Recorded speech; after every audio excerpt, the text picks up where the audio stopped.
Welcome back to Blatantly Honest with Makaila Nichols. This is episode 3. I'm with my good friend, Miss Chris Lowe, who is a activist. She's a motivational speaker. She's a writer, and she's an influencer for Oprah magazine. So I'm happy to have you with me today. Thanks for coming. Thank you. I'm so happy to be here. I know we literally could talk about anything for like hours. So I'm like, oh God, this could be dangerous. Is this gonna be like till midnight? Yeah, we're still gonna be sitting here like just talking and. Well, that way if someone's bored, they can just turn this on for like a whole day and just listen like to us a good trip to Miami. I don't know, something of that nature. Road trip podcast. Right. Hey, that could be our new thing. Road trip podcast. Yeah. I thought 2 girls, 1 mic was funny. No one steal that because we'll know. 2 girls, 1 mic because we've had some technical difficulties. We have. Yep, we're using now one we're sharing mic. a mic. We're like all up in each other's space. It's fine. We smell like Velveeta. It's cute. I smell like a cookie. We do love cookies. We love cookies.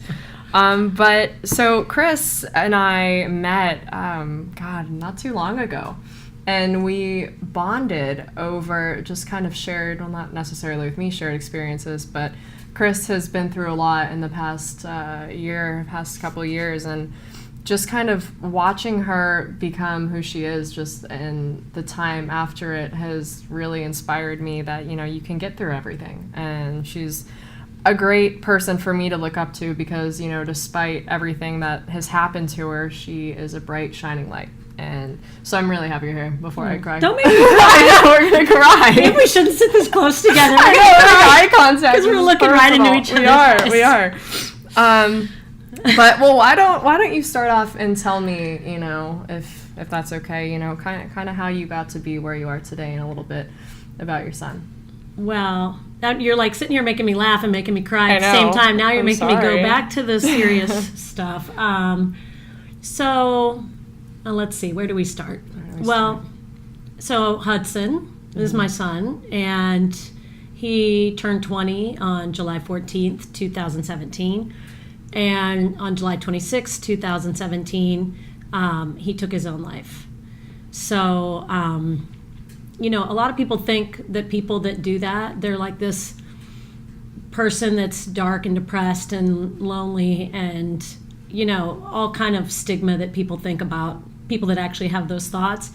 But he was vibrant and lively, and everyone adored him, and everyone was his best friend. Yeah. And he had traveled all over the country to study sustainability and humanitarianism. And he's like, his principal called him the next Elon Musk.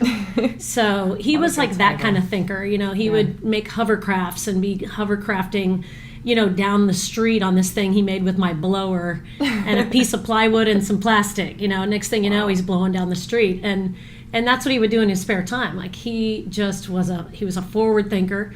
He was always thinking of the future and the planet. And he was so passionate about everything that he did.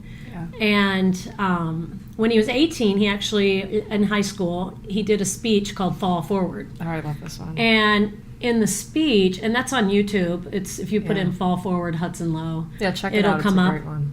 It's a 5-minute motivational speech, and his SGA, student government teacher, encouraged him to enter this competition, and he ended up winning. And he didn't think that he did because he's like, Mom, I messed up. And then afterwards, you know, my phone started just getting flooded with his friends sending me videos of him doing the speech, and it was amazing. Like, I didn't see him practice for it, you know, and I didn't see him actually perform it. So when I saw the video, I couldn't believe it. I mean, it was incredible. Wow. And in the speech, he says, never give up. Don't let the world change you, because you can change the world. And the whole speech is about people who have failed and gotten back up and kept going.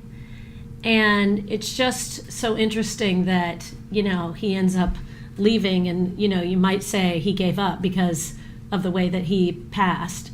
But for him to die in that way and then actually leave behind this speech, it's like he left us his legacy to continue forward and fall forward. And it's almost like I didn't have a choice but to continue on what he had started.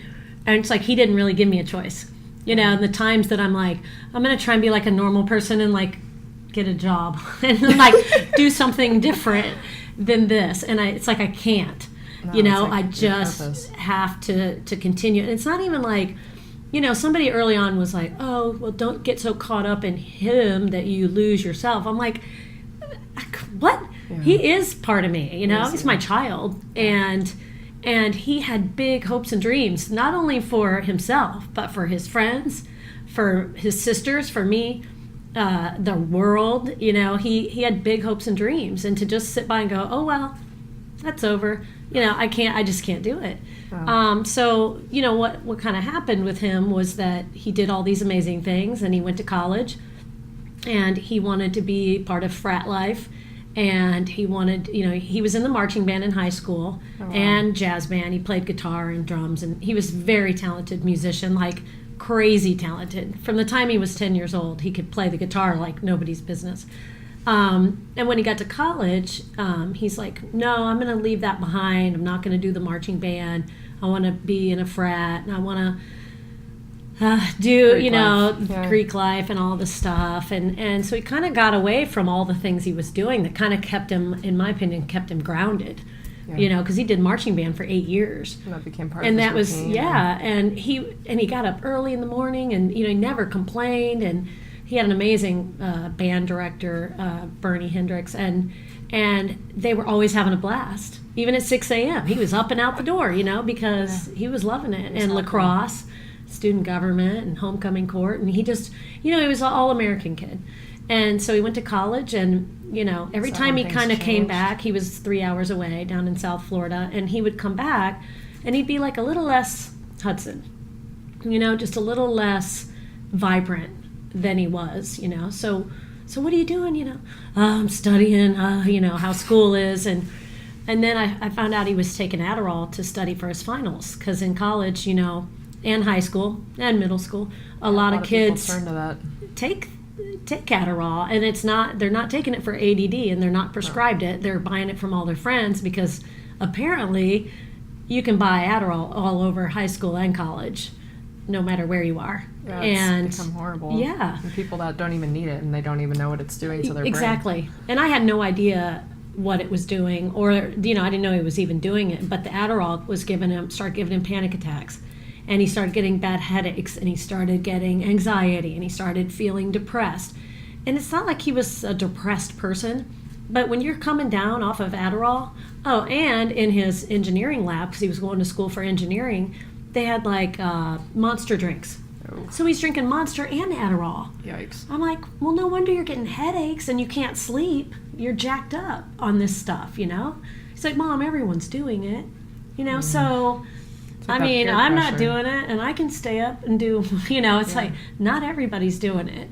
But, you know, when you're in college, you're like, well, everybody's doing it. And especially in like the lifestyle and Greek life and all that kind of Yeah. stuff that was around him. Oh, yeah. Yeah, and he was having to stay up all night and, like, my drive gosh. guys around, and, you know, he couldn't drink, and they were out drinking, and he had to stay awake, and he had finals, and I wish he never would have done that, but he wanted to experience it, you know, and a lot of kids do, and they come through fine, but for him, I just don't think it was the thing for him, because he was just this vibrant, bright light, you know, and he was like very big thinker. And when he started doing all that, it started making him a smaller thinker. Because now, instead of how can I change the world, it's like, what can I wear to the frat party tonight? You know, like, what can I? It was changing him. Yeah, it started changing him, and he just started becoming less and less.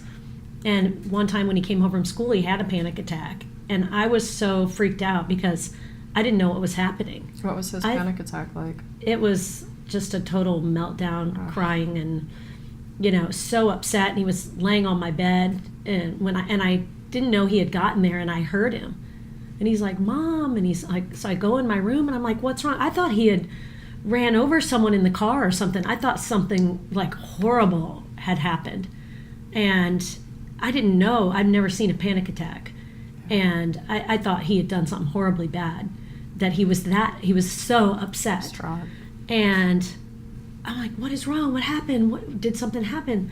No, it's a panic attack. I just need my Xanax. I'm like, Xanax? What? Well, it turns out he had gone to the ER in Boca and gotten Xanax. What? From the ER? Mm-hmm. Because he had a panic attack. Oh And my it was on his God. Snapchat. I What? didn't even know. My daughter's like, do you know Hudson's at the ER for a panic attack? Because Wow. he got Xanax at the doctor. Anyways, when it was all said and done, he was going to a psychiatrist and a therapist to talk about everything that was going on, and they had him on 6 different prescriptions. And when he was on them, you can be on anything when you're over 18 years old. Your parents don't have to know. Yeah. And which, to me, it seems like if they're still on your insurance and under your care and they're in college, you should be given consent of what these kids are on. And I didn't know what these pills could do. I didn't know that they all had black box warning labels on them saying they cause suicidal ideation. I didn't know. And even if it said that, you think, when you watch TV and you're like, Xanax may cause diarrhea, bloating, this is headaches alone, suicidal ideation, and blah, blah, blah. Yeah. You don't, you think, whatever, people take stuff and it gives you all those warnings. But, and now I'm seeing that it seems like everyone that's on those kind of medicine. Is having a really hard time mentally. And so part of my advocacy has been just to try and educate young people that when you have finals or when you feel stressed, and the thing with anxiety is like everyone's like, oh, I have anxiety. Like everyone just says they have anxiety now. Like I never even heard anyone say they had anxiety until Hudson started saying it. I'm like, what do you mean you have anxiety? Is something making you anxious? Like, why are you labeling? It's like calling yourself stupid. If you call yourself stupid all day, every day, you're pretty much going to think you're stupid. Even though like you failed a test, so maybe you didn't get it, that doesn't make you stupid. So labeling with the anxiety, it's like, oh, my anxiety, I have anxiety. Like it became part of who he was. And then I'd call it the anxiety gang. He was around his anxiety friends talking about his anxiety and probably saying, well, I take this for my anxiety. I take this for my anxiety. And it's just like his friends that he was hanging out with before, they were all high achievers and they wanted to do all these amazing things in life. And everyone was off to college. And then all of a sudden he's around talking about his anxiety. I'm like, what is going on? And it just led him down a path and not really knowing how far down the path he was, because he was kind of like a politician where he always was up and, hey, how you doing? Good to see you. Even 3 days before, I just come back from Alaska on the Oprah cruise, on Holland America cruise. And I'd just gotten home. And while I was there, I was sending him all these videos of Alaska. And he seemed like a great mood. Dad and I just went to the gym, and he was giving me, like, I'm showing him videos of the glacier. Mom, the tongue of the glacier is da-da-da. Glacial, global warming is causing the glaciers to dissipate by blah, blah, blah. And I'm like, really? I just thought it was pretty. And he's like going into all the detail, and he seemed like he was in a great mood. And then even after the fact, I find out, he'd had like a breakdown that day. One of his friends, like, oh, he was like throwing the furniture because he got this angry outburst because he was having mood swings. And he was even on a prescription for mood swings that I didn't know about.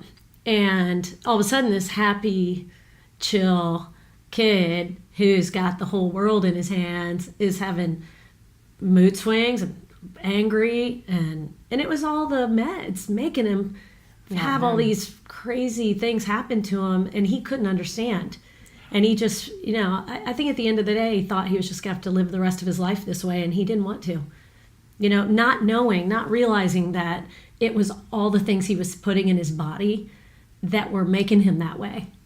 It wasn't him and his mind being crazy. It was the things, the pills that were doing it to him. And, and the thing is, some people can take those and they don't affect them. Mm-hmm. Some people could take the things he took and maybe not go, but they're meant for short term. They're not meant for forever. Years, and then to not be monitored. And he would take one and then be like, I can't remember if I took one, so I took another one. And then I think I took one, so I didn't take one. So like kind of messing around like that, where that messes with your mind as well. Withdrawal from those things is as bad as taking them, and the symptoms from the withdrawal are way worse than the symptoms when you first started. Wow. So, and like I said, some people, they help, but they should be the last option. Agreed. My sister-in-law is a mental health therapist and my brother. And she has told me, we try every single natural thing before we ever get there. And then they're very closely monitored in the very lowest dose. Not this kid walking around with 6 things, messing with his mind like that, And he the basically... benzos especially. The benzos especially. Yeah, those are really... gosh, I don't know if you see my stuff on Facebook, but... I have, yeah. But there's a whole world out there of people fighting these benzos. And actually today on the news, the opioids are a whole nother thing, but it's the same. Yeah. But they're just getting they're getting a name for the opioids because of what's going on there. It's the same with the benzos. The benzos and the opioids, they're causing the same thing. And today there's a hearing with a really major pharmaceutical company. Oh, wow. And to start holding them accountable. Yes, they should. Because right now, no one's accountable. The doctor that gives them 6 pills is not accountable, and the pharmaceutical companies are not accountable. So who's accountable then? Oh. Well, gosh, he did it himself. That's the answer. God. Because I tried. That's disgusting. And, everyone that ever knew Hudson's like, this kid, he would have never done this. He would have never, he was just in a million trying years, to help himself. Yeah. And that's sad because it's like he was trying to help himself, but in doing so, it was changing him and making it worse. Right. And it was getting so much worse. And it's so weird too, because he had a lot of friends at college, and a lot of them saw his video from when he was 18, and they were like, wow, I can't imagine, like, he wasn't like that, because they met him the last year when he was taking those prescriptions, and he wasn't the same, because the light in his eyes was diminishing. That light and that vibrant zest for life that you can see when you look in someone's eyes, it was going away because of the pills. They never saw the real Hudson, and they loved him anyways, and because they saw something in him because he was so special, and they didn't even see the real Hudson that we all got to experience.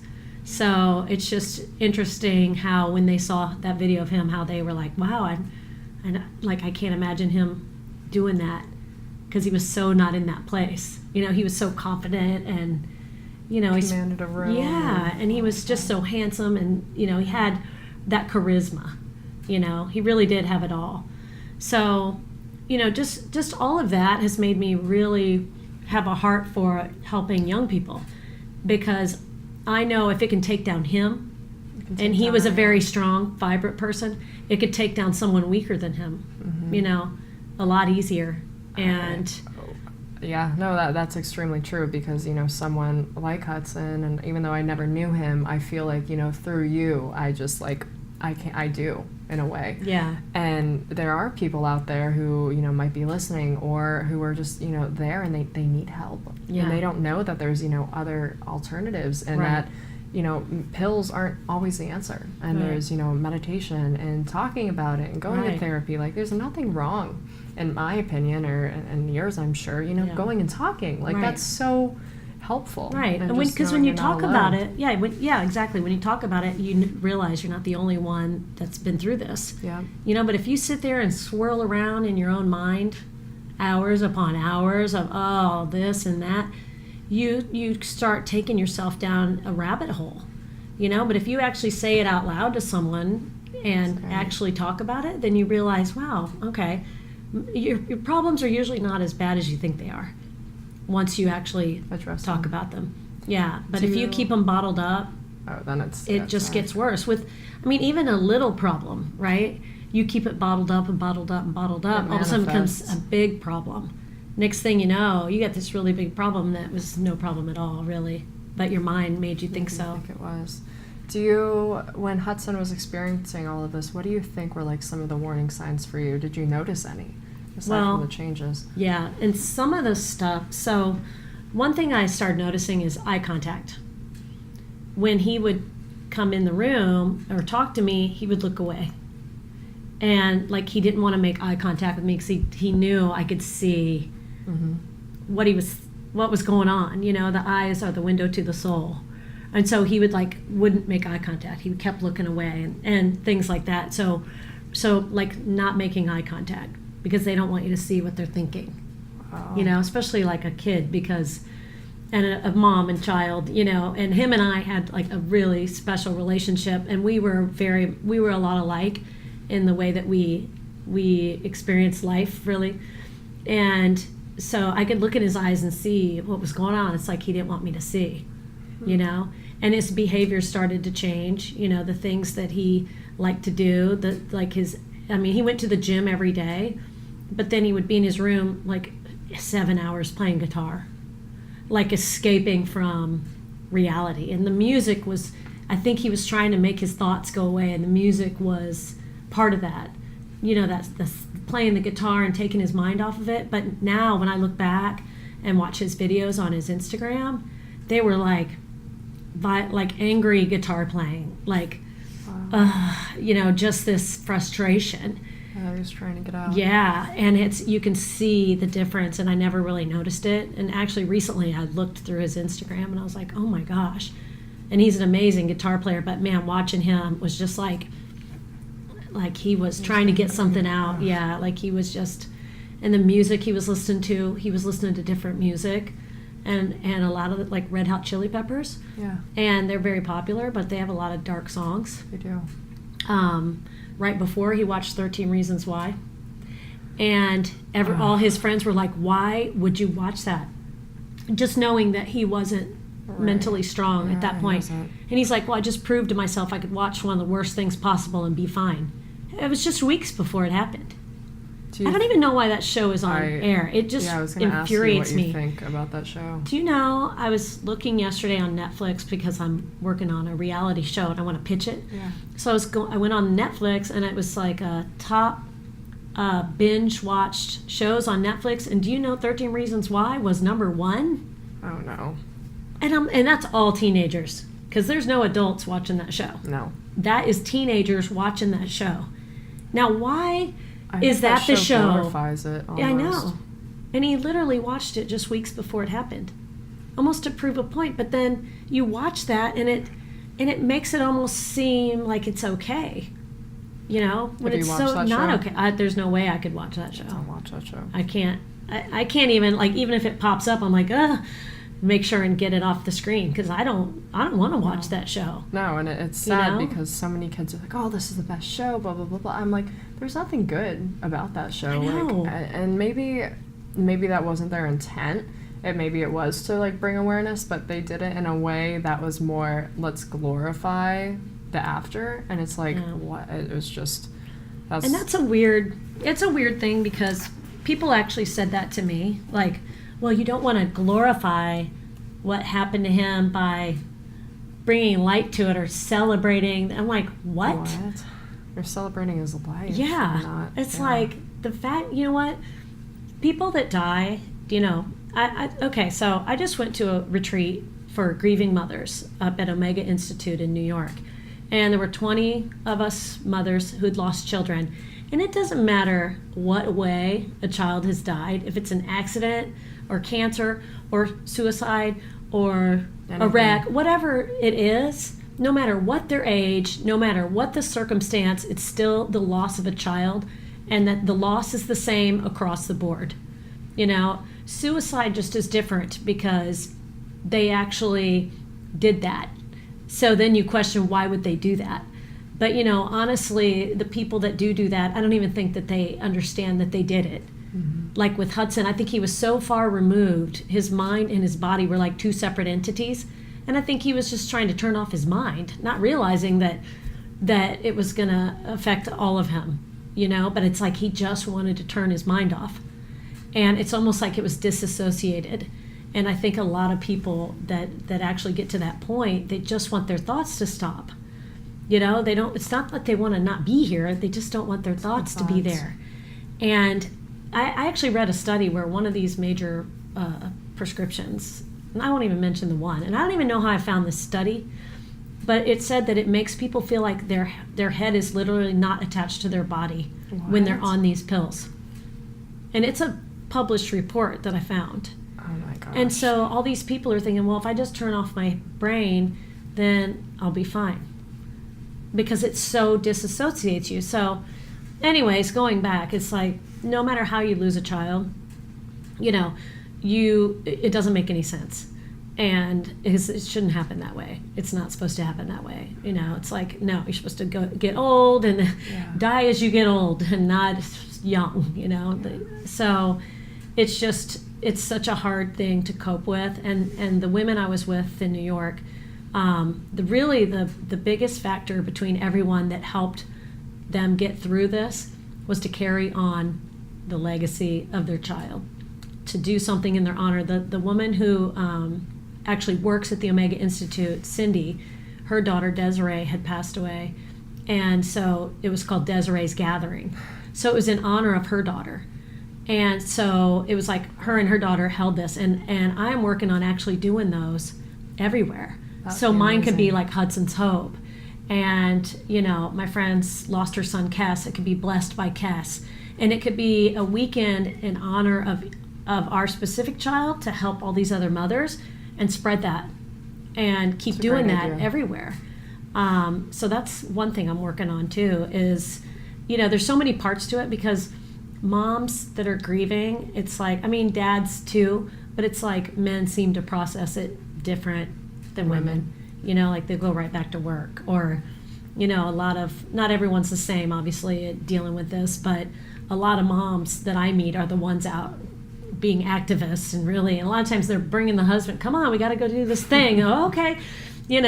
But it seems like the moms that are really out but trying to make a change, even if no matter the cause of death, it's like trying to carry on that legacy helps so much with the grief, to just keep that carry going for them. Because then it's like, love never dies. And they may leave the physical form, but their presence is still here. Some days Hudson is more present than most people that are actually here. It's like stuff happens, like, and I'm like, okay, Hudson, like when all of our stuff was falling, I'm like, fall forward. And, it's like all these things happen, and I'm like, oh my gosh, that is Hudson. There's no doubt about it. Even the rainbows that keep happening for me, it's to the point now where I'm like, I literally go, I'm about to get a rainbow. Like, I'm about to get it. And then, bam, boom. There it is. Wow. It's like that kind of stuff. So it's almost like he's so here. I can't touch his body anymore, but it's like he's sitting right here. He's probably sitting right here. Yep. He's probably like, I'm going to cut out your mic in a second. He's like, man, these two can yammer on. Yeah, literally. He's like, I can't even catch in a word. He's like, Mom, chill out. Yeah, so it's like he has inspired me to keep doing all this work. And it's like, it seems like one thing just turns into the next thing, into the next thing and the next thing. And you're doing so much. And it's just, it's like, where would you be, like, if not? And it's like, I think, part of his plan and, God's plan is just you're carrying on everything. Right. And it's horrible and it's sad, but it's like, everything, I hate saying everything happens for a reason, but it's like you're doing all the things he left for you. Yeah. And I think that's beautiful. And yeah, there's so much stuff though. I didn't realize how much that kid was doing. It's just like nonstop. Like right in the very beginning, we're like, we have to do a coloring book because he would go to schools and talk to little kids about saving the earth. And I have all these pictures and videos of him with these little kids, and he'd leave the school and he's like talking to second graders, and he'd call me and go, Mom, I cannot believe that these second graders didn't know about climate change. Hudson, they're in second grade. How do they not know about climate change? Oh. Well, they do now because I taught them. And he's like taught him. He had a solar car and he'd block the sun and let the sun hit the car, and he did all this stuff. So my daughter and I were like, we need a coloring book. So right away, we did Help Hudson Save the Earth. Mm-hmm. And I have the coloring book. We were just talking about that earlier. And I haven't printed it into actually coloring books. And I've literally had it for a year and a half. Like maybe it's waiting for the right time. Right? And I've actually handed out the coloring pages to schools, just the pages. So they can color. But I haven't actually formed the book because so many things have been happening that it's like, okay, I did that. Now I got to do this. It's like I kind of am getting them all set up. Yeah. Where it's all there. Everything's done. Just got to get it. It's just a matter of it all going forward to the right places. Yeah.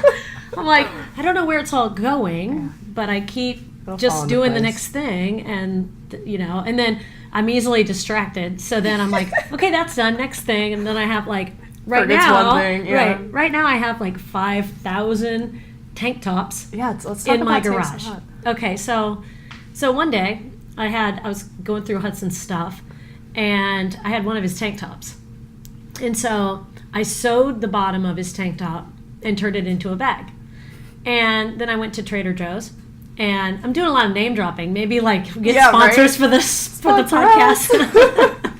Hashtag sponsored. Yeah, right.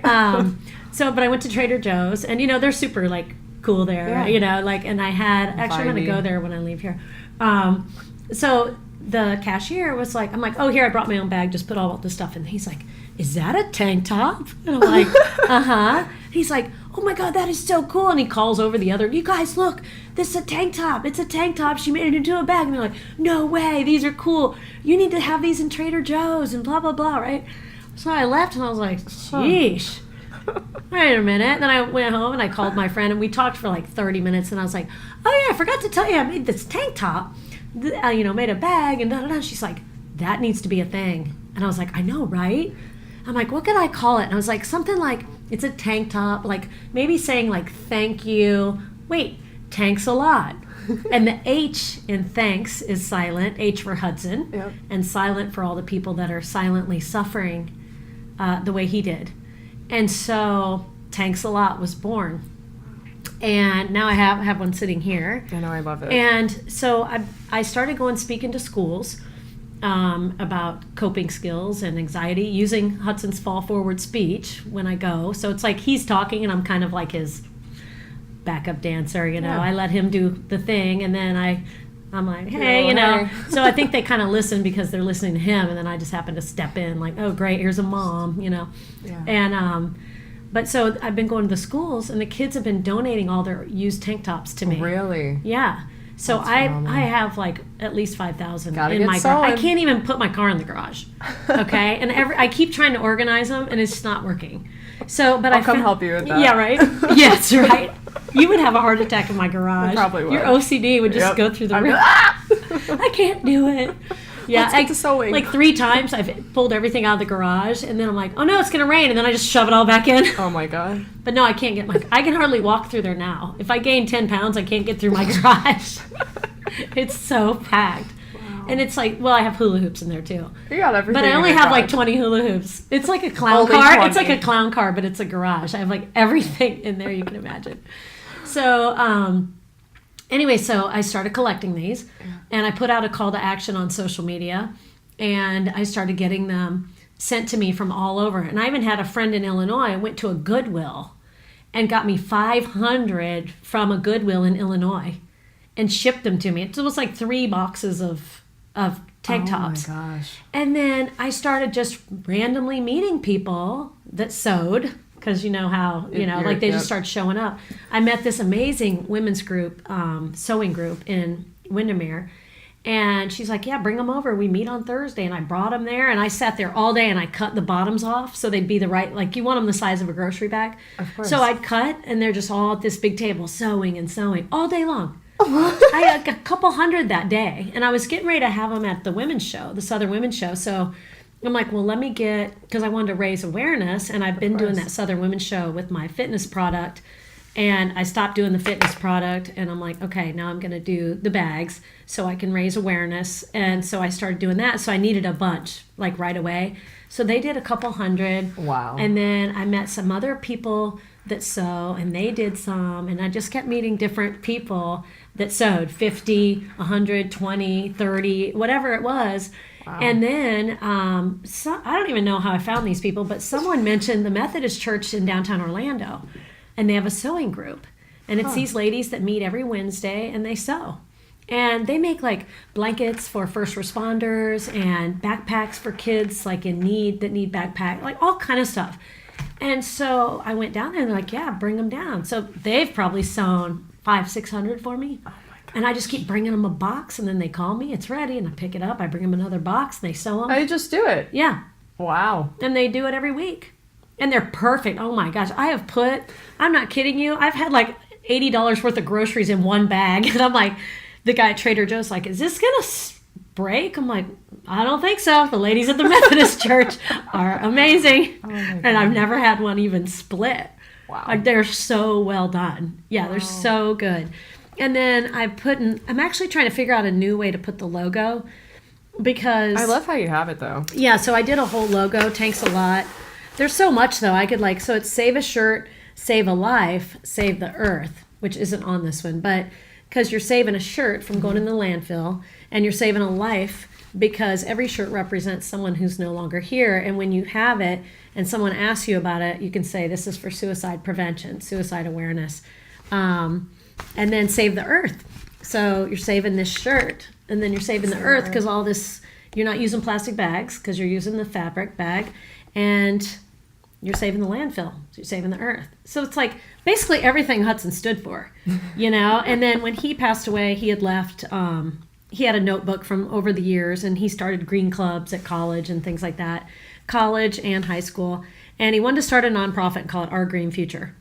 So my older daughter, right away, she started ourgreenfuture.org, and that's his actual handwriting from his notebook. Really? And it's on the earth. Yeah, so we have his handwriting, and so it's like his handwriting's on there. The thing is, I'm trying to do this at no cost, because that's why I'm getting all these donated. Because when my goal is to go to the school, they give me their old tank tops, and I hand them back a Tanks a Lot bag filled with resources for them. Wow. So I've already got a donation from doTERRA Oil with oils to give to the kids, because that's another thing.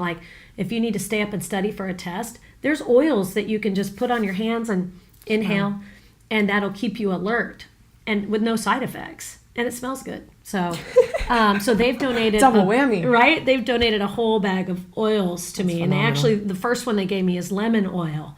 And you can actually put a drop in your water too, because you can. Really? It's edible. And then you can put it on your hands. You can smell it. And lemon oil brings up it's like smelling lemons. You're like, oh, lemons. Yeah. So it's like, oh, it's lemony fresh. So it's like a thing to it makes you alert. And, so it's like in place of some kind of drug or Adderall or even too much coffee, So they've donated that. So I'd love to have corporations donate Kind bars and yoga studios in the area, and passes to the gym, and just all the things I talk about, which is meditation, yoga, essential oils, going to nature, exercising, turning off your phone. Oh, stuff we need to do, but sometimes. So even some kind of phone thing where you could put your phone in and it locked for an hour, and it kept you from looking at it. You'd be imagine? People would be busting that thing. Oh yeah, yep. You'd have to have a release though in case of an emergency. But it's I even wanted to open a restaurant where when you walk in, you have to put all your phones in lockers. Yep, I love that. So then you actually have to sit at the table and have a conversation. Because that's another thing. People can't do that. Yeah, that's hard. And the whole thing too. I know it is hard, and especially when you're talking and you're like, oh, let me show you this. Let me show you this Instagram. Let me show you. Yeah. So it's you're constantly picking up your phone. But a lot of times if you disconnect, then you can connect. Because it's very hard to connect one-on-one with someone when you're looking at your phone the whole time. Yeah. Even if it's just, mindless, whatever, and you just happen to look at it for whatever reason, you're still disconnected from the person in front of you, and you're not making eye contact like we are right now, face to face. Right. I know. We're intensely staring at each other. I love it. That's good. That's good. A lot of people can't make eye contact. I know, right? And we can. If you can see us right now, we're just looking at each other. It's really with funny. A really dumb look. Yeah. But yeah, and then the other thing one of my other friends said was, let's see, what's the phrase? Addiction is the opposite of connection, or connection is the opposite of addiction. So a lot of people that do have addictions, it's because they're disconnected. Because it's hard to, think about if you have an addiction, you probably are in your room or away from people, if you're doing too many drugs or too much, drinking too much, or whatever that addiction is. It's a lot of times it's an escape. You're alone. And you're alone. Yeah, and you spend too much time alone, and that's when your thoughts go crazy, and that's when you're like, no one cares about me, and you start having all these thoughts that aren't true. It's like, I always say, like, anxiety is a liar. Anxiety isn't telling you the truth. It's not. If you're sitting there and you think you're not worthy, well, you are. So clearly, whatever's giving you that thought, that's not the truth. It's not coming from truth. The truth is love and light. So if it's not coming from that, it's not the truth. Like, I'm not worthy, I don't matter, like those kind of thoughts. That's not the truth. But your mind thinks that. I mean, everyone does that from time to time. But it's a matter of getting out of that. And even looking at social media. You look at social media, like, even on a holiday, right? You're like, wow, all these people are having so much fun, and I'm not doing anything. I must be a loser, And then you, like, probably in reality, like, yeah, they might be at this party, but yeah, maybe they're not having that much fun, or maybe they're they have their fake they're with face a bunch on. of people they don't like, Exactly. and they take one picture that looks fun, and then the rest of the time they're not even talking to anybody. They're sitting over in the corner They're on their editing phone. their picture, doing something crazy. Yeah, like trying to make themselves look better in their Right. photo so they can post Make it their smile a little wider, a little little teeth more wider. convincing. Yeah. Yeah, so it's just, there's so much to it, but I really feel like the bottom line for everything that's going on with all of this, with, the suicide and just the loneliness and the mental health, the lack of mental health or what have you, a lot of that is coming from not feeling connected. And unfortunately, the phones are a part of it because they're attached to us now. Yeah. We spend more time with our phones than anyone else. Than anyone, yeah. And when it tells you your screen time, and you're like, oh my gosh, there's no way I was on my phone that long. And then like 1 week, it goes down, and you're like, I'm so good. Look at me. I was only on there for 9 hours. Yeah, it's right? It's like 24 hours. You're like, oh, really? This thing must be wrong. There's no way. Yeah. It's crazy to think that that's how we waste our time. I know. Think back we to could like be in the doing all old this days. stuff. Yeah. Oh, yeah. If I didn't look at my phone, I would already have all my books done, all my reality shows done, my movie script written, the restaurant open. What else? The bag sewn. Might have said that one. I'd have like so much stuff you and going me on. both. It's like, we need to make a pact where like we don't use our phone for like certain day of the week or something like that. I like that. I think we should do that. So we could do like a fall forward thing. So maybe the 4th day of the week, fall forward. And which day is that? Would that be if you start with Sunday or Monday, Tuesday? So Thursday. Thursdays. Fall forward on Thursday. I like that. I actually did a campaign. Well, I made like a flyer for it. I didn't actually do it, but it was like, you're gonna do but it. it was one of my things I was gonna do. But like I said, I've got all this sitting here. So I have 5,000 tank tops in my garage, right? So I had some that I sold and raised money for the nonprofit to keep doing the work. And when I was just in New York, I gave one to all the ladies, and they loved them. They're carrying them around as a purse. Everywhere I went, here were all the ladies carrying their bags. That's phenomenal. And then they wanted to order more for their friends at home and kids, and part of me, I'm like, I don't want to sell them because it's like people donated them, and I want to, but I need to raise funding so I can raise more awareness for what I'm trying to do, and obviously I'm trying to do a lot. So it's like my goal is like when I go into the schools, like let's say because you speak at schools, and we know Mark Miro speaks at schools, and part of the problem is that a lot of the schools don't have the money. Of course. Or maybe they have the money, but they're not going to allocate it to that because there's so many things they have to spend money on, and they're just not quite sure that's the thing that they're going to do it. And it should be the thing. It should be the thing, but it's like there's that. So if this was sponsored, where the bags were filled with items and a company paid people like us that want to go in the schools that actually are devoted to helping people, and they actually paid us to go in. So then, hey, guess what, school? We're coming in for free, and we got all these bags filled with all this stuff. And how can they say no to that? And we are sponsored, right? So the whole thing is sponsored. So then we can just go school to school to school, and it's not about them trying to figure out how to pay us and all this stuff on their budgets.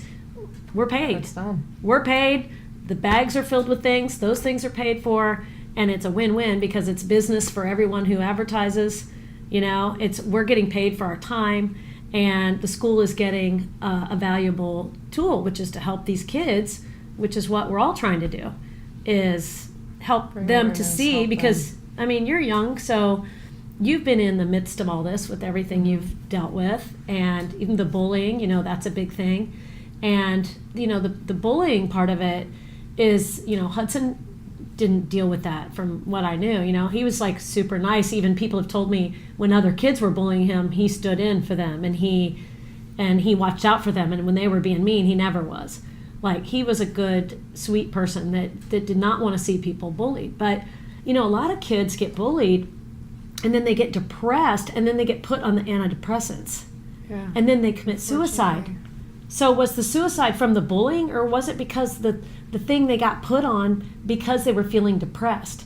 So it's up to us to help teach people self-love, because self-love is at the base of it too. Because if you love yourself and someone's like, you're ugly, you're this, you're that, and be like, whatever. Like, great, I don't care. Yeah. I think you might be looking in a mirror because you're not talking to me. It's like you're talking to the wrong person. But it's true though. People project how they feel about themselves onto others. So if people feel crappy, they're going to project crappiness onto you. So when you get that thrown at you, and like, that's what I want kids to understand. When someone's bullying you, it's because either they've been bullied or they don't love themselves. And they're trying to inflict that pain on you because they want you to feel their pain. And it's really not about you. And I tell the story when I go speak at schools about when I was young. I had this girl, I'd moved to a new school, and you and I are like both, tall and, all this, and so I moved to a new school, and we're tall, like, I didn't make myself tall, we're just tall. This is like DNA here. And they're like, you're taller than everyone, you're prettier than everyone, you just think you're so good, you think you're better than everyone. I'm like, and I was kind of reserved at that point in my life because I was like, I'm at this new school, and I'm, 7th grade, I'm kind of awkward. Oh, that's the worst. And you're tall, yep. and like we're already like 5'9", and we're in 5th grade, and it's like, everyone else is still, 4 foot and stuff. And this girl was so nasty. She would throw my gym clothes in the toilet. And like, that was back when you had to dress out for gym, PE. And I'd walk in, and my clothes were in the toilet. Are you kidding? No, and then I would go, and I'm like, where's my clothes? And then I'm like, I couldn't dress out for PE. And then I got in trouble because I didn't change my clothes for PE. I'm like, she threw them in the toilet. I would have gone in my underwear. And then she was, you would have. I wouldn't. But I would now, but not then. You're like, But I was like, so the funny thing is, I saw this girl at a reunion many, many years later. And I still, every time I see her, I'm like, karma, yay, I'm excited. So I saw her at this reunion. And we're like standing around in a group of people, and someone bumps into me, and I've got a glass of red wine, and it spills on this girl. And it's like, when someone spills something on you, oh my gosh, and it's like red wine, and I kind of was like, oh my gosh, and I was like, well, that's what you get for being such a bully. And she's like, what are you talking about? I'm like, no, remember when you used to throw my clothes in the toilet in PE? I never did that. Like, yes, you did. You're a Remember liar. when you got all the other girls to hate me because I was tall? Remember when you did this? Remember when you did that? Remember, like, I remembered 10 minutes it. later, me did this I on this day. I remembered it like it was yesterday, because you don't goes. forget. No. She had no memory of doing this to me. And that is the thing I want kids to realize. Like, the person bullying you, they're almost unconscious about it. Yeah, they're doing it, and it's rude and mean. But they're going to be 40 years old and not even remember a damn thing about it. But here you are going to be 40 going, I can't believe she threw my clothes in the toilet. And then she's like, how dare she? And she like, doesn't remember. Yeah, she's like, Chris Lowe must be crazy because she thinks I threw her clothes in the toilet. And it's like, but they don't remember, because for us it's very personal. For them, and it hurts us. They're taking out how they feel about themselves onto us. So it's like, it doesn't even she faze felt them. about putting clothes in the toilet. Maybe she didn't like her clothes. I don't know. I think she's just trying to be mean. Yeah, because I was cuter, and I had cuter clothes, and I wore these clogs that were wood, and they were so cute. When I was already tall, so it made me like 6 foot. So, yeah. So, anyways, like, kids that get bullied, you take it so personally because it's like they're attacking you. And I actually have had an adult bully, a girl. And she was relentless. Like, she wouldn't stop. She didn't stop until Hudson died. And when he died, she stopped harassing me. I mean, I was blocking emails and phone numbers. and everything. What? And this girl She was had like, some agenda. yeah, psycho. Seriously. So, and then when Hudson died, then she was at his funeral. Oh my God, I would have kicked it. Yeah, and she was just kind of looked over at me like, you can't see my face right now, but it's not very cute. Like, yeah. And then finally she stopped. Maybe that was her way of saying, I'm sorry. I don't know. I don't know, but... Wow. But so it's not like, that's the thing, you got to learn to deal with these people. You do. Because they don't, always show up. They do. No and matter maybe what it'll be stage 20 of life. years in between bullies, because I've never really had anyone act like this as an adult. I thought this was like a high school, grade school thing. But Careful, yeah, I might bully you. she was a full-on adult at 40 years okay. old. I mean, a full-on bully. So that's why when you're young, if you learn to cope with these people that will always show up, and life that will always show up, situations that'll show up, stress that shows up, and figure out how to cope with it when you're young, then you're not going to be 50 years old and divorced and rehab and depressed and drinking 4 bottles of wine every night because you don't want to deal with your life, because you deal with it when you're young. Yeah. And when you're young, you don't really think about like no, what it's like when you're older it. or Yeah. whatever. You think, I'm never going to be as old as them. Jeez. But no, trust me. But when you deal with it when you're young, then it's not chasing you the rest of your life. Mm-hmm. So that's something like I think young people need to realize that, just cope with everything that's going on now. Because the more you bury it, the more it's gonna hurt when you try and pull it back out. Yeah, it's bigger at that point. It's bigger and it's embedded. It's like deep. It takes a lot more to get it out, trust me. Yeah. But one interesting thing I'll say is that when I was on that cruise in Alaska and Oprah herself was there, and Oprah walks in, it's like, whoa! She's larger than life, as you can imagine in person. I mean, she just has a presence like no other. Really. It's amazing. And that's a woman fully in her power, walking on a stage, that's like, she knows her power. Yeah, she knows her power. She wasn't always Oprah like that, had all kind of rough. She had all kind of rough things happen to her when she was a kid. I've heard that. I mean, abuse and they were poor and, a lot of things, and that she overcame to become Oprah that she is today, Just think though, her parents named her Oprah. Like, how do you name your kid Oprah and they become Oprah. Right? It's like wow. Chris. Perfect. Yeah, like it wouldn't be the same, right? Makaila. Oh, it's Makaila. Like, which Makaila? There's 5 million, right? There's like one Oprah, I think. One Oprah. But yeah, she was on stage and she does her big, talk, and it's her big Oprah talk, and you leave there and you're like, I'm so inspired, I'm going to change the world, but I'm on a ship in the middle of the ocean, so when I get home, I'm going to change the world. And I remember sitting there on this ship with one of the other girls, and I was like, I don't know what my purpose is. Like, I thought I did, but I don't think helping people get in shape with a hula hoop is my purpose. Like, it's fun, and I think it's a great workout. That's, what I did for 10 years. But is that my purpose? Yeah.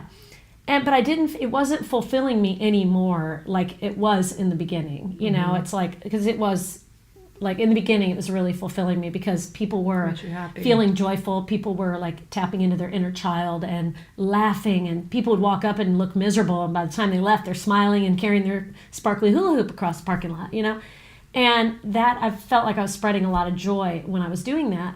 And then that kind of started to go away from me, because then it's like, I got to sell more hoops because I need more money. And then it was like about making money off the hoops. Yeah. And, I got them on Home Shopping Network, and I just did all these things with it. But I still didn't feel fulfilled. And I sat there on the ship and I was like, I'm not sure what my purpose is. I'm just not, I feel kind of empty with my purpose. Like, I'm not sure. I don't think that's my purpose anymore. There's got to be something bigger than that. And I got home that week on the Saturday. Sunday morning, Hudson came over. He was over at his dad's, and he had come home from school, and he had a Starbucks in his hand. He was bringing my daughter's dog over to me because he had been watching my daughter's dog while I was gone, because I was watching the dog because she was in Italy, and my other daughter was in Hawaii.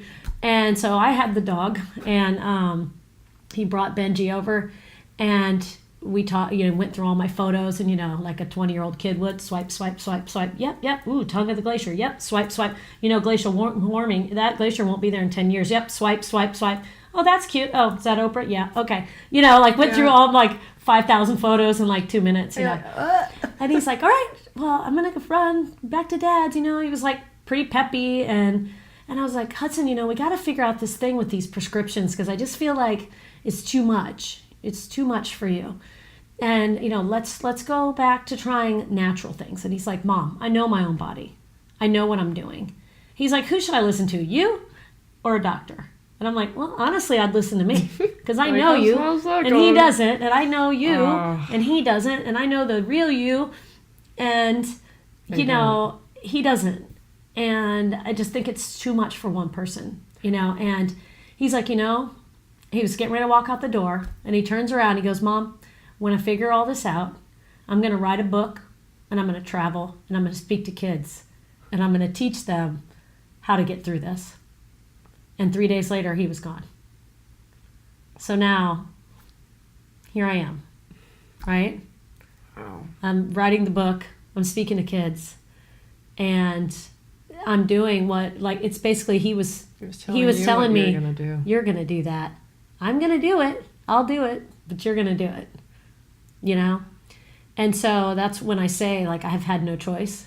I've literally had no choice. Like, no matter what I try to do, I always end up back to this. I'm like, no, I'm going to get serious. I should just get a job like regular people. My daughter's like, Mom, you need to get a job and focus on that. And my ex-husband, you need to get a job. I'm like, okay, I had a job, I had a business and I can't do that anymore. My heart's not there. And then I was Airbnb-ing my house. That was my job. That was a great job. And people were loving that, coming and staying on the lake. And I was meeting all these amazing people and people that were associated with what I'm doing too, which was incredible. And then my daughter got pregnant and then her and her boyfriend moved in and the baby. So my Airbnb stopped. So it's like, okay, should I really do the job thing? No. And then I'm writing a movie script. And so I told my friend Tom I'm writing this movie script and it's called Living to Die. It's about a man who gets diagnosed with cancer and he thinks he's going to die. And so instead of going to the doctor and doing all the normal stuff, he goes to the holistic doctor, not the regular doctor, holistic doctor, and starts doing these natural things. And then he cashes in all these credit cards and starts going around the country doing random acts of kindness.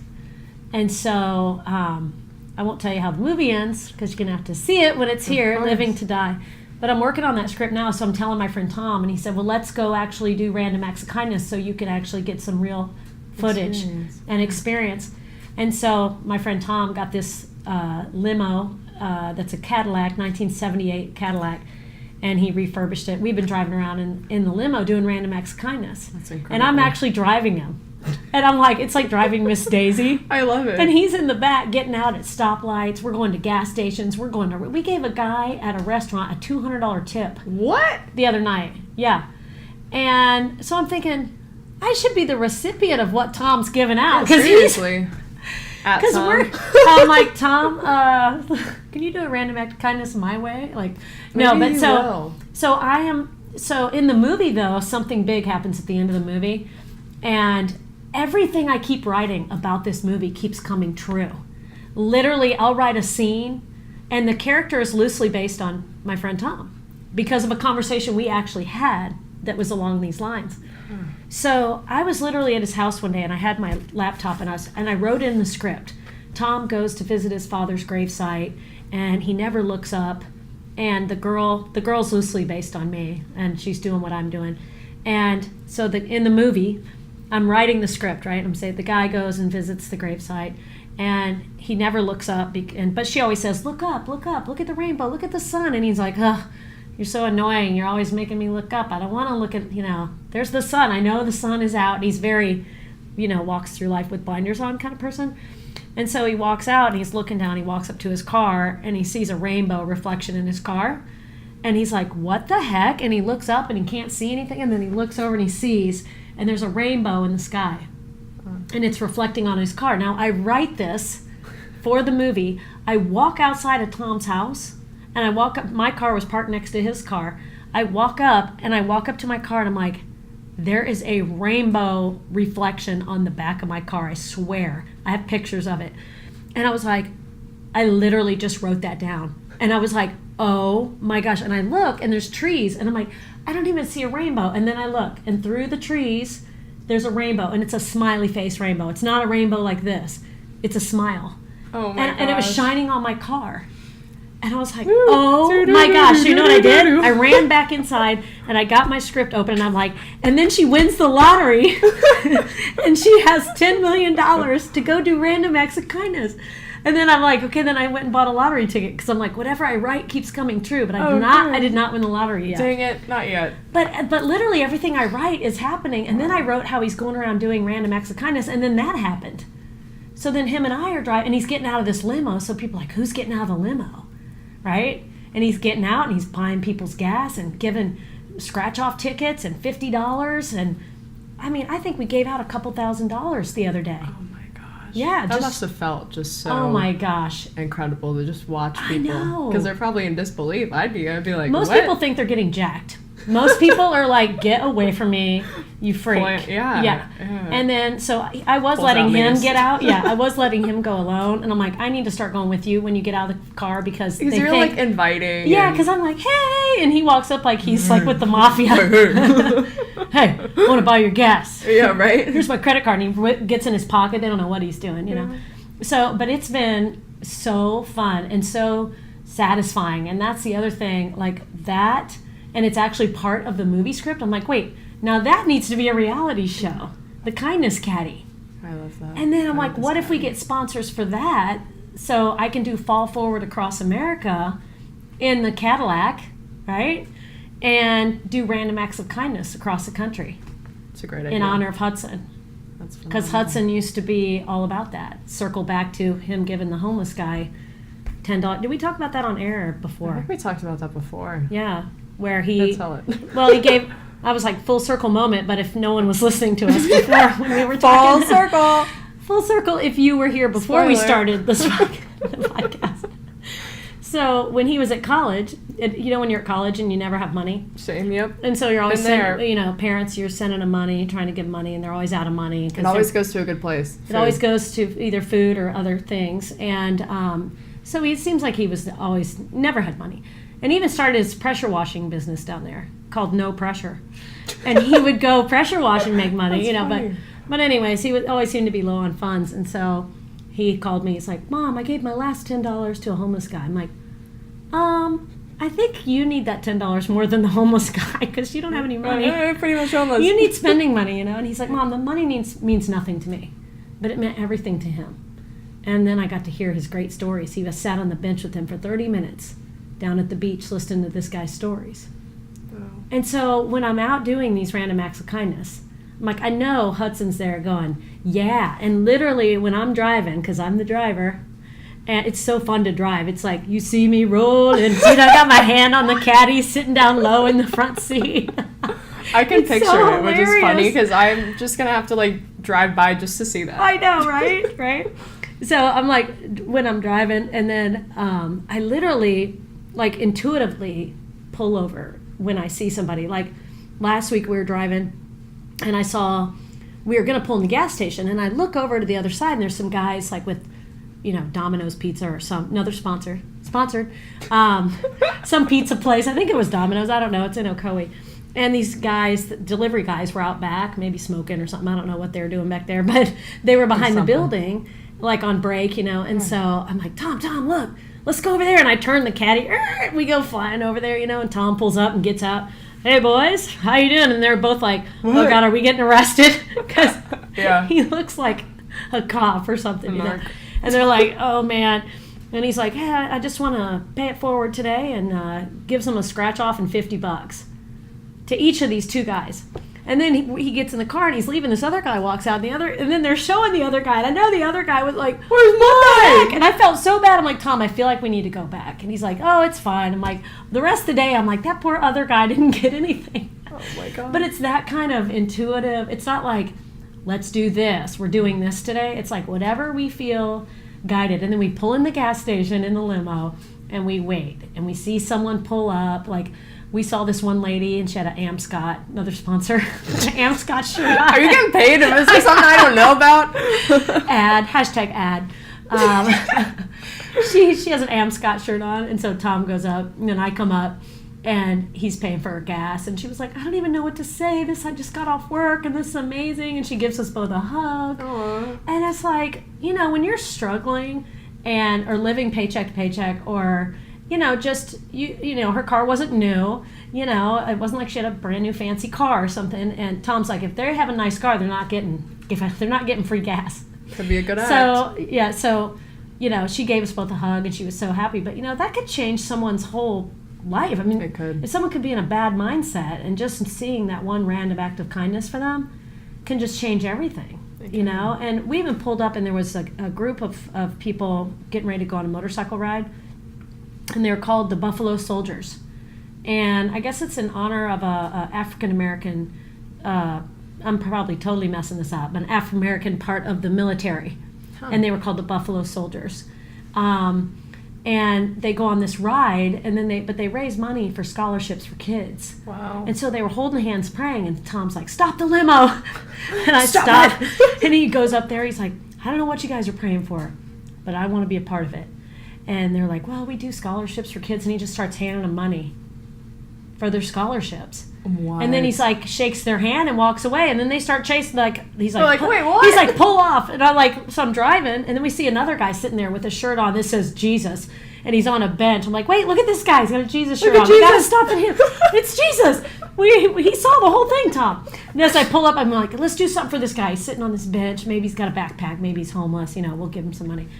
Well, the whole Buffalo Soldiers come over to the limo. And they're like, we just want to thank you. We want a picture with you. And we ended up there with them for like 30 minutes, took a picture of the whole group in front of the limo and all their motorcycles. And they were just so grateful, for that money to go towards these scholarships for these kids. Wow. And there's so many people that want to do nice things for other people. Even us posting what we're doing, people are like, I want to do that. I want to go in the limo and do random acts of kindness. I'm like, well, you could do it without the limo. Mm-hmm. You could actually just go pay for someone's gas, But kind of what I keep feeling is like if we did have a sponsor, we could go big. Mm-hmm. And because the goal, what we want to do is our vision is pull up to the gas station and Tom just goes down, swipe, swipe, swipe, swipe, and swipes for everyone's gas. And it's like, everyone, like Oprah, you get free gas, you get free gas, you get free gas. And just go down the whole punt. But then that doesn't happen that way. So I wish. Because in the movie, this is good footage for the movie, though, because in the movie, that was kind of like my idea of a scene. But it's not like 20 cars pull in the gas station at the same time. Right, it was like right? 3. Someone pulls in, yeah. And then they pull in, pull out. And then some people walk right in the store to pay. And some people, they're going to swipe their card. They've already swiped their card. So it's like, it's not as easy as you think to try. It works like in your head, and then it's like. And then some people have really fancy cars, and you're like, I'm not buying their gas. But I'm like, Tom, you know what? Maybe if you did that for someone in a fancy car, then they would do it for other people because maybe they don't need the gas money, but just the deed might make them want to do that for someone else. And we went to Ocoee Taco, sponsored, and we bought everyone's lunch in the restaurant. I love it. And I didn't realize how many name places I dropped. I couldn't sponsored. And we want to sponsor your podcast, right? Oh, yeah, we've got 20 sponsors today. We can @ everyone, right? That'd be great. Yeah, we'll just @ everyone. But we went to Ocoee Taco, and I told the cashier, I said, when everyone comes up to pay, tell them their lunch has been paid for, and we're going to pay cash when everybody's done. And so we just sat in there eating like nothing was going on, and people would go up to pay, and she'd be like, "Oh, your bill has been taken care of," and they're like, "What?" And we're sitting there listening, but we're not even reacting. What? Yeah. What? And we're sitting there like, don't look, don't smile, don't act like you're into this at all, And everyone that went up there trying to pay, and she's like, "No, this has already, happened. Someone's already taken care of your tab." And it was only like $150 to buy the whole entire place lunch. Wow. Because, tacos aren't that expensive, So, and then he ends up giving her like a $70 tip for their tip jar. So the owner called me later, and I'm talking to her, and I'm telling her the story. And she said, last week someone came there and they bought the meal of the person behind them. And then the next person bought the next meal. And the next person, by the end of the night, everyone had bought everyone's meal. And at the very end of the night, she bought the whole restaurant's dinner. Wow. So see how that one little thing turned into, and you hear like people are like, oh, they buy the Starbucks for the another sponsor. They buy the Starbucks for the person in front of them, right? And then the next person buys the next person Starbucks and things like that. So like that ripple effect, is kind of what, right? It's like that's what we want to cause is other people to be going out and doing this, and with no expectation of, you don't do it because you want people to go, hey, nice job, thanks for. Tom's like, I don't want anyone to know when I'm there that I even hesitated posting anything about it because I don't want it to be about like that we're doing it. Yeah. I want it to be about other people should go do it, and maybe it'll inspire other people to go do things like this. So that's really, it's like not bragging because he has a limo, it's like not, it's not about that. Yeah, it's the action of actually doing that. Another one we did is we pulled up at McDonald's. And there was this minivan, bunch of kids. And we pulled a limo up right next to the car. And Tom just gets out and hands $50 in the car window before they got up to pay. So they had already ordered, they're in the drive-thru. They already ordered, they're in the part before they go pick up their food. And he hands them $50. I mean, think about that. Someone with a car full of kids in their minivan. And it was not a new minivan either.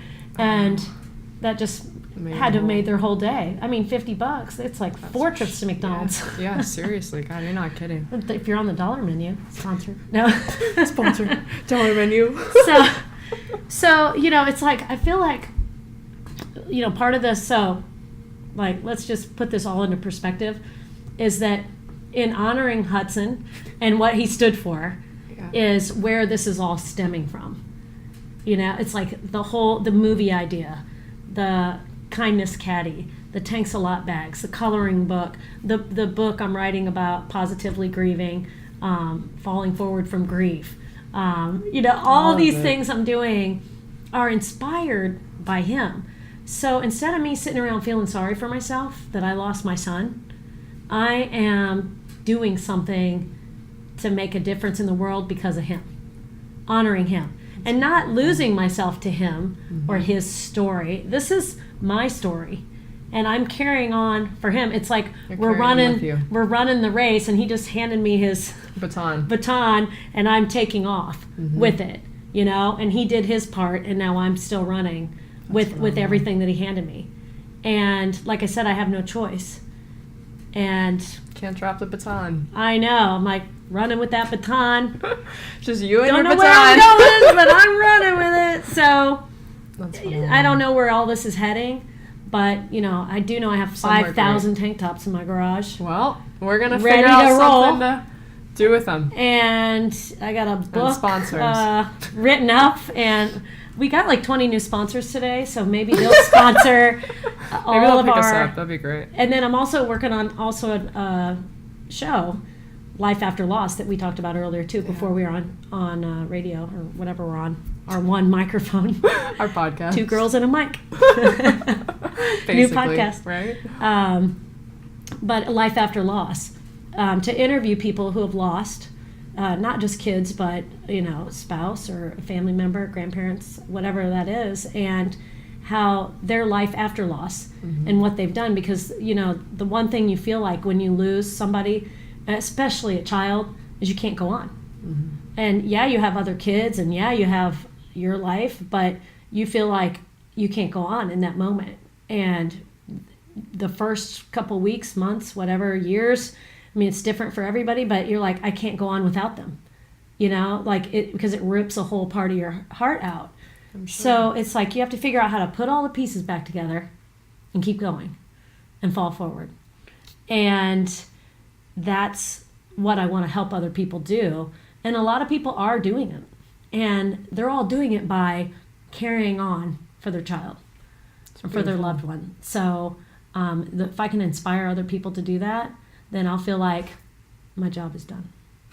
Well, thank you. I feel like that was perfectly said, because everything you're doing is just really incredible. And I know wherever you and your baton are going, it'll be a good race for sure. So So where can people follow you? Where can they direct if they want to learn more about you and Our Green Future and Thanks a Lot and everything else? There's so much. I could spend 5 minutes and this and that. My daughter's like, Mom, can you put everything in one place? Because you've got way too much stuff. Actually, my friend this week's like, we need to make a new page for you. Fall forward. I'm like, oh my gosh, I've already got to help you. websites. My OCD will make it one. I know, but I've got official Chris Lowe. Okay. .com. That's the website for the speaking, where you can contact me, and there's all the information on there. Our Green Future, so it's OUR, ourgreenfuture.org is the website where you can actually order Thanks a Lot bags. Okay. So they're actually on there where you can click on there, and they're all random. There's not two alike, except maybe one of the high schools. Maybe I have like 50 West Orange High, or because I was at the school, but no two are alike. So it's really random. And so even on the ordering, people can say, well, I like the color pink, and I can pull out pink ones. Yeah. But like I have this week I found a New York Yankees one. Ooh. And and then I found a New York Yankees hat. There you go. In the dresser. And I'm like, where did that even come? I have no idea where that hat came from. And I was like, maybe the hat could go with the bag. Mm-hmm. And they have their little New York Yankees bag. But so they're all random. I've got everything you could imagine. Every tank top. Some are fancy tank tops. Like used to be a fancy tank top shirt that are like I've got sequin. I mean, everything. So, but on the ourgreenfuture.org, you can order them, and then you can specify something you might want me to find. Or just, we randomly send them out. So that's where they can be ordered. And then Instagram, I'm Chris Lowe _ on the go.